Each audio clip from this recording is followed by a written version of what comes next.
مومنین سے شرکت کی درخواست ہے. چند مومنین نے دعائے صحت کی اپیل کی ہے. السمیع العلیم من الشیطان اللعین الرجیم بسم اللہ الرحمن الرحیم الحمد للہ الملک الحق المبین المتصاغر لعظمته جبابرة الطاغين المتخاضع لكبريائه عتاة المتمردين المعترف بربوبيته سائر الخلق أجمعين والصلاة والسلام والتحية والإكرام على أشرف النبيين وخاتم المرسلين سيدنا ومولانا أبي القاسم محمد وأهل بيته الطيبين الطاهرين المعصومين المظلومين. أما بعد فقد قال الله سبحانه وتعالى في محكم كتابه المبين بسم الله الرحمن الرحيم فلقد كرمنا بني آدم وحملناهم في البر والبحر ورزقناهم من الطيبات وفضلناهم على كثير ممن خلقنا تفضيلا. صلوات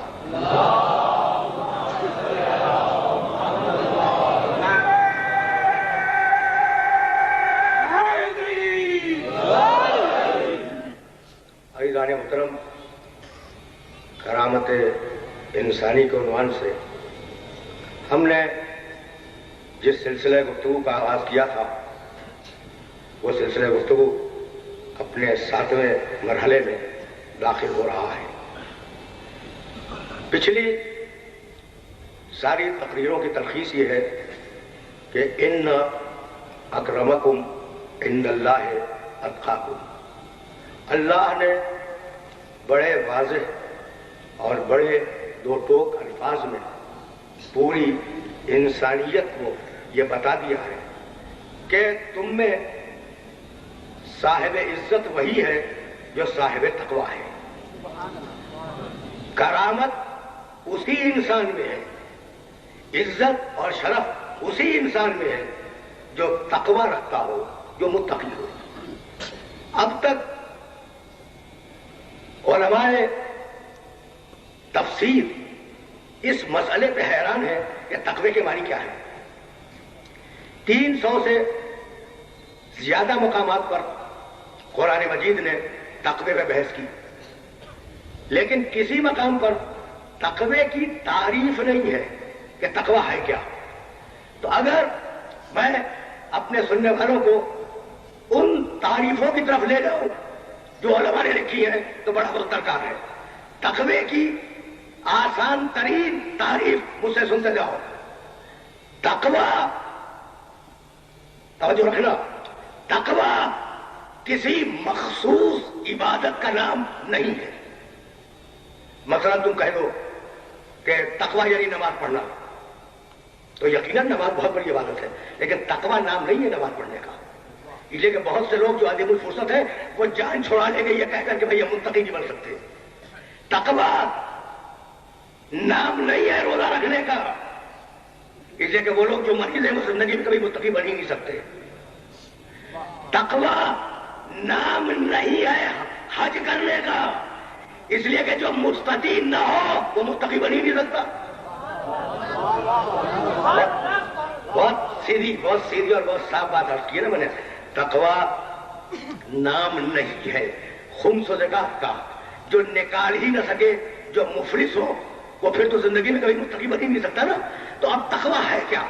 تقویٰ نام ہے احساس فرض الہی کا.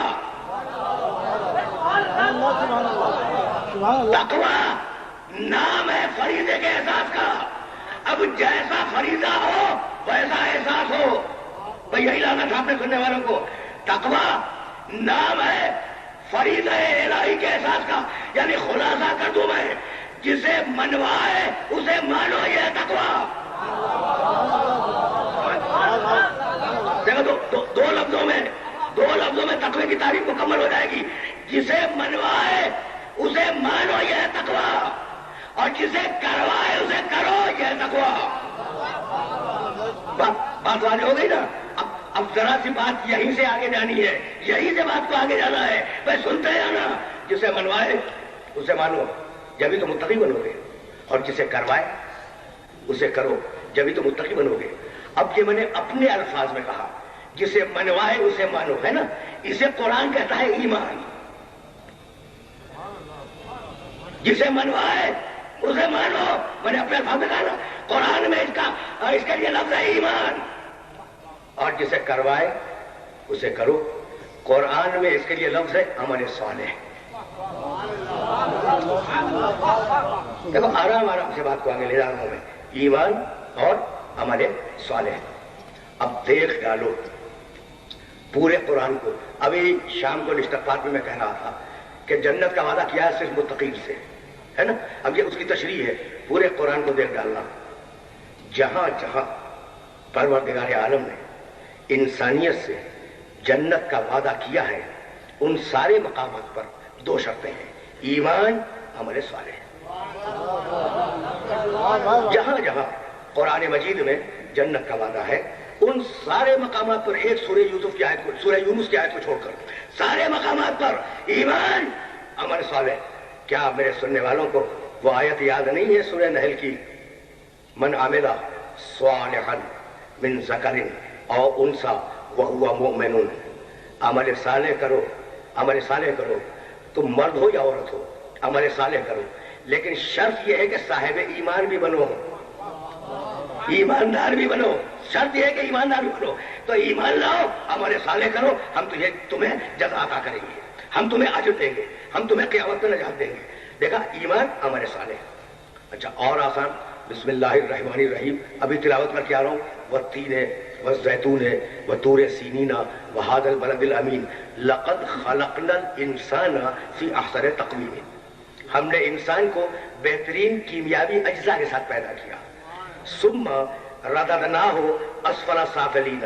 اور پھر ہم ہی نے انسان کو قبر کی پستیوں کی طرف ڈھکیل دیا.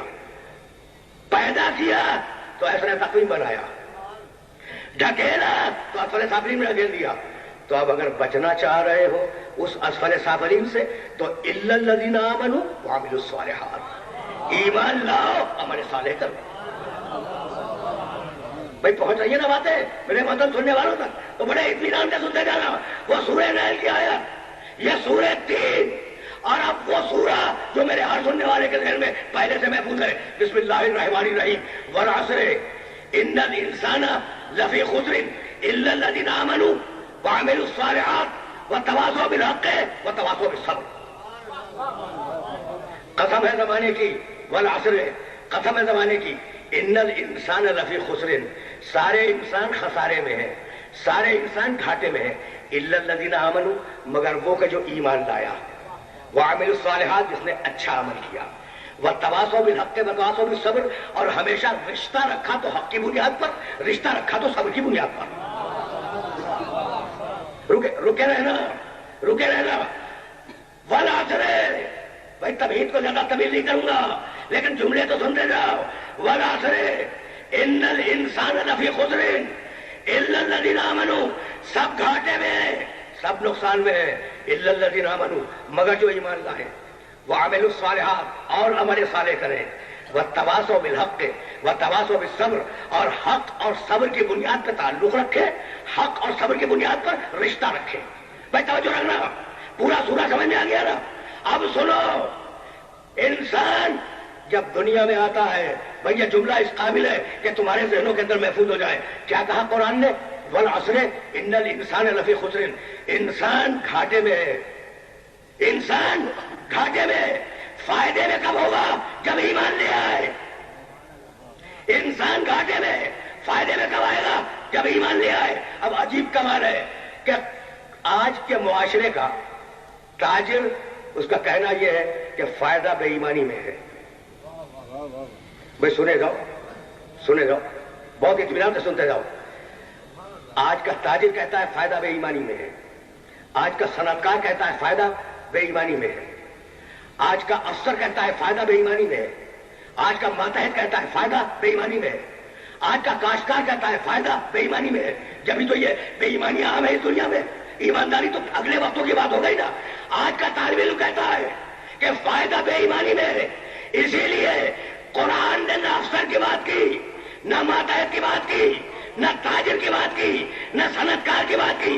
قرآن نے بات کی انسان سے کہ اگر تم انسان ہو تو فائدہ ایمان میں ہے، بے ایمانی میں نہیں ہے۔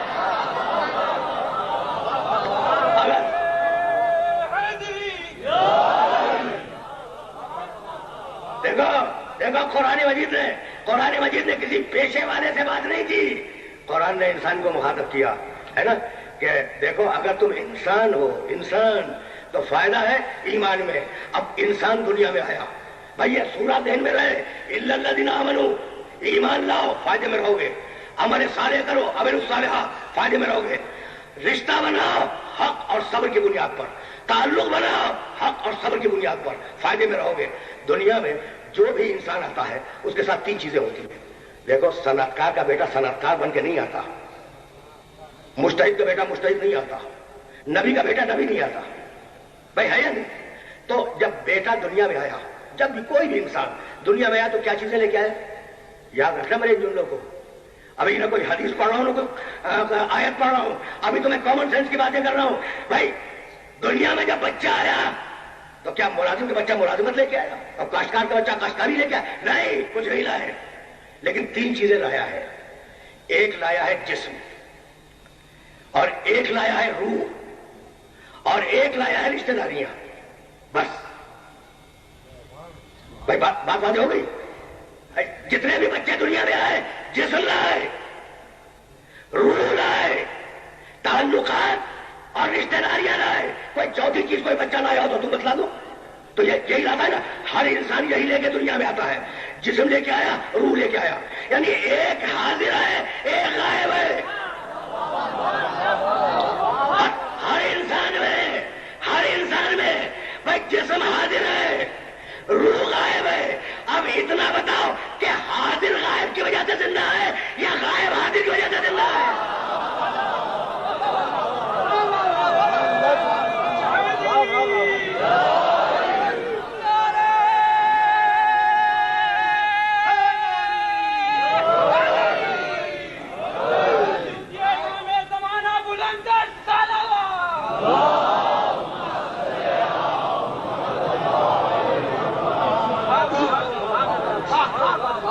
کیا چیزیں لایا ہے انسان؟ بھائی بہت تیزی کے ساتھ اب میں آگے بڑھ رہا ہوں۔ انسان کیا کیا چیزیں لے کے آیا؟ تین چیزیں لایا نا، جو بھی دنیا میں آیا ہے وہ تین چیزیں لے کے آیا ہے۔ ایک لایا توجہ، ایک لایا روح، دوسری چیز لایا جسم، تیسری چیز لایا تعلقات اور رشتہ داریاں۔ تو روح کے لیے کہا الا الذین آمنوا، جسم کے لیے کہا وعملوا الصالحات، اور رشتہ داریوں کے لیے کہا وتواصوا بالحق وتواصوا بالصبر۔ رشتہ داری حق میں قائم کرنا، باطل میں نہیں۔ دیکھ رہے ہو قرآن کے تیور کو؟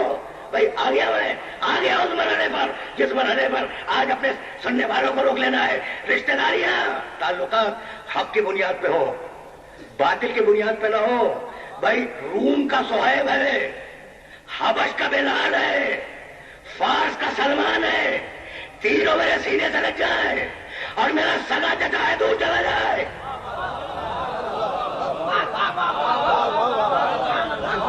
آ گئی نا بات؟ میں نے پوری تفصیل کے ساتھ